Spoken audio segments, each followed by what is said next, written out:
10.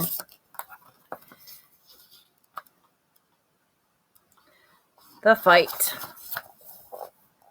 In the cook shack, Gus strained the milk and put it outside to cool, and he noticed yesterday's milk had a thick layer of cream on it, had risen to the top during the night. "Addie," he called, "do you want me to bring in the milk from yesterday and make butter?"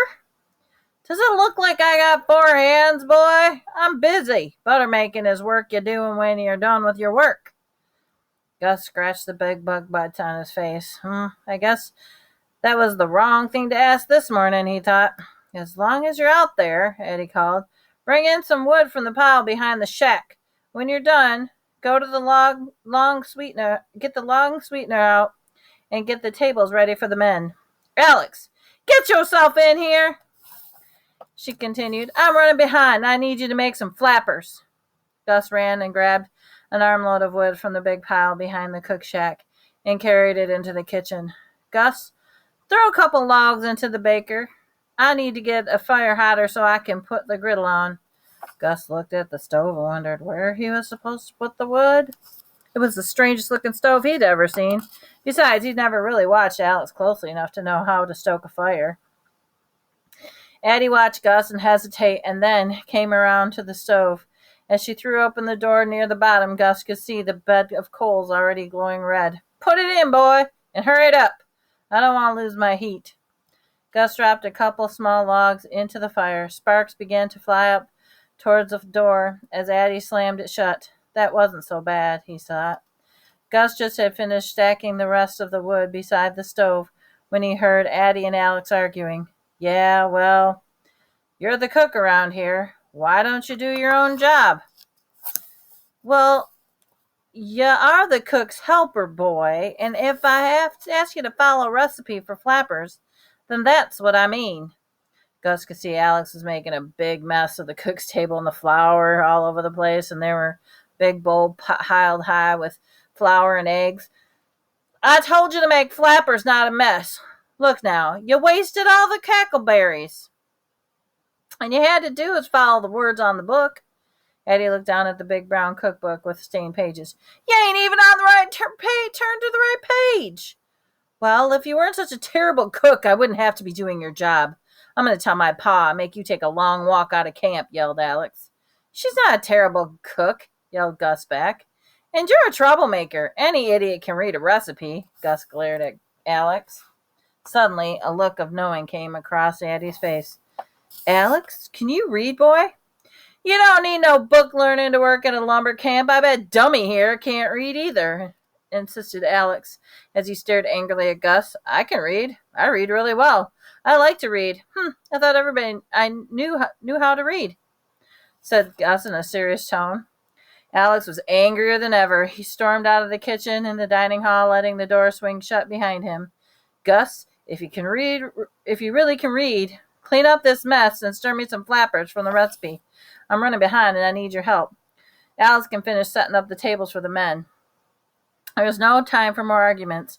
Alex stomped in and out of the kitchen several times, getting dishes to put on the tables. Gus cleaned up the mess and found the pancake recipe.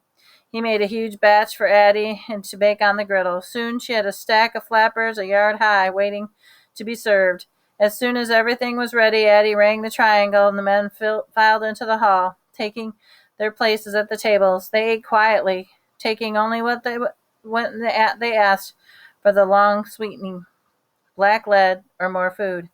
Alex and Gus poured mugs full of black lead, refilled the dishes of maple syrup, and brought out stack of flappers. At first, it started as a low rumbling throughout the dining hall. Finally, one man stood up and spit out a mouthful of coffee on the floor, and he grabbed the man that sat next to him, picking him up by the shirt collar and shaking him with all his might. "You dang polecat! What are you doing giving me salt for my sweetening?" The man being jerked gathered his senses, and he grabbed the other Jack by the neck. He squeezed so hard that Gus thought the other Jack's eyes were going to pop out of his head. Then another Jack stood up and threw his coffee from his mug. "He got me too." Men all over the room began grabbing at the men who sat next to them, and the fight was on. There was a pushing and a shoving and a toe-to-toe slugging. Tin dishes flew in every direction. Gus backed against the wall and watched as two men tackle a large jack. The three rolled against the table leg and tipped over the table. Rat Hole Andy, not to be left out of the fun, was in on it too. Gus watched as he tackled a jack twice his size from being behind, and then jumped his back and chewed on his ear. Hattie, hearing the commotion, ran out in the kitchen, banging a large frying pan with a wooden spoon. "Stop!" she yelled loudly as she could. But this time, Tommy ran out the door with a group of men who knew better than to get into the fight. Gus watched with Hattie, ran back into the kitchen, and returned with a shotgun. Aiming it towards the ceiling, she shot one off one blast. A gray cloud formed over her head, and the smell of gunpowder filled the air. The men just stopped and looked at Addie, who held the shotgun out in front of her. Just then, Tommy returned with a big push. "What in tarnation's going on in here?" he bellowed. Can't you men eat in peace and not act like a band of hooligans? Addie," he said, "put that blasted gun away before someone gets hurt." Addie went into the kitchen and quickly returned without the gun. "Now who started this?" demanded the push. One man, who was covered with the maple syrup, spoke in the back of the room.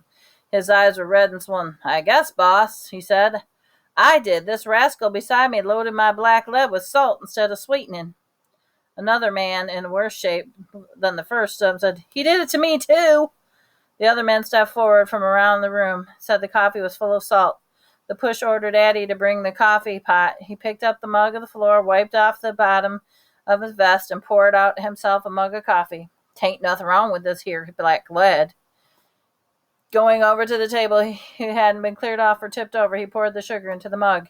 Taking a big gulp, he pulled back the mug and spit out the coffee. "Addie, I want you to taste this and tell me who's responsible for putting the salt in sugar bowls."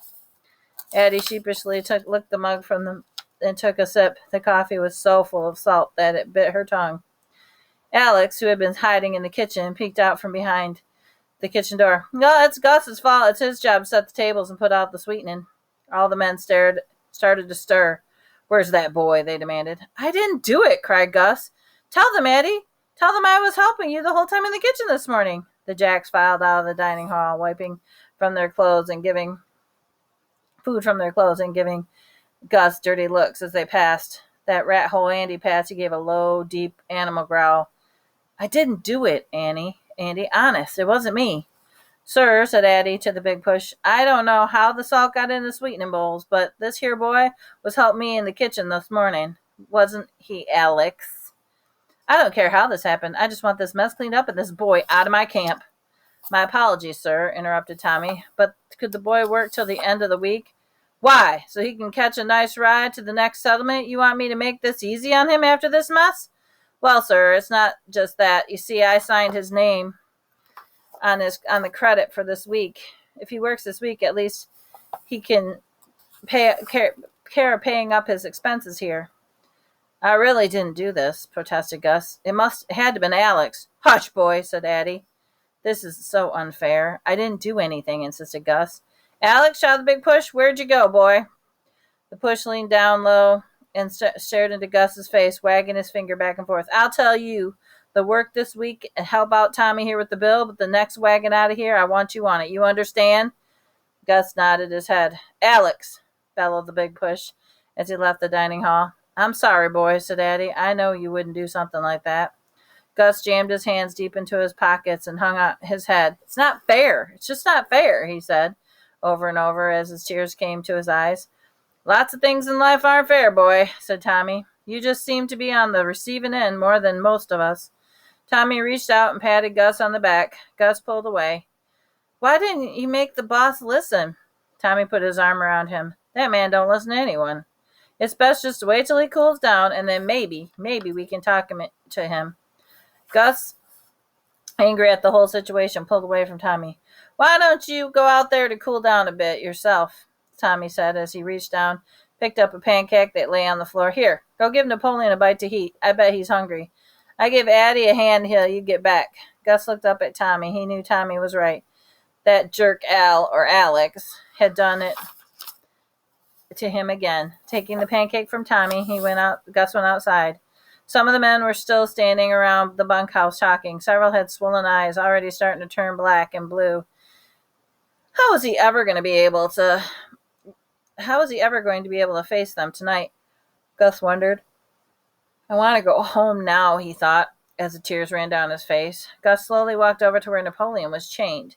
The bear called out with a howl for the food in Gus's hand. Gus tore off pieces of the pancake and gingerly fed it to him. When the pancake was gone, the bear licked the syrup off Gus's hands. Gus started feeling better.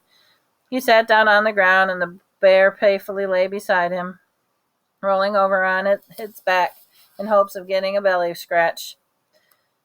Gus smiled at the bear. Napoleon wasn't really a cub anymore. He was more like a teenager, almost as big as the adult, but still playful and in need of attention. Gus rubbed the bear as it slapped at his hands and licked up his fingers with his long pink tongue. Gus was just starting to forget his troubles, then he heard a low, deep growl coming from a nearby tree. Napoleon quickly rose to his feet and sniffed the air, pulling hard against the chain towards the woods. Gus jumped to his feet and stood listening. I wonder if that rat hole is trying to make it even, he thought.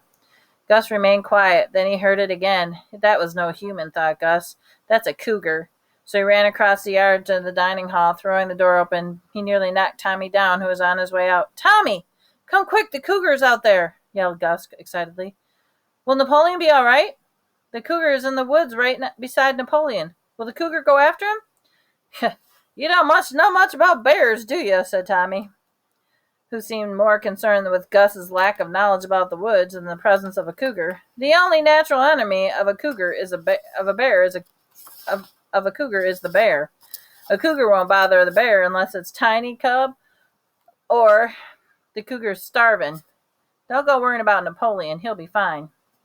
But you watch yourself and stay out of the woods and stick close to camp. Now I want you to help Miss Addie here with this mess, and I'll go take a look at that cat. At noon, y'all go with me to deliver dinners. I heard Alex is taking off for a bit. I don't know if he'll be back for dinner and out. Maybe. We can come up with something that will change the boss's mind about you. Gus smiled. Tommy really was a good friend, trying to help. All right, Tommy, I'll see you later, said Gus. He entered the dining hall and started helping Addie with putting things back in order.